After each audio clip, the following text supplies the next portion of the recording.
In 20 Seconds of Life, ornithology is the scientific study of birds, a fascinating field that combines biology, ecology, and conservation.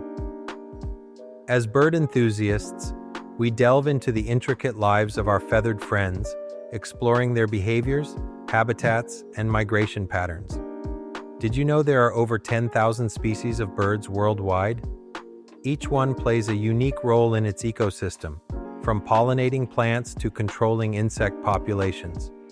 Ornithologists use various methods like banding and tracking to gather data that helps us understand how environmental changes impact bird populations. This knowledge is crucial for conservation efforts, especially as many species face threats from habitat loss and climate change.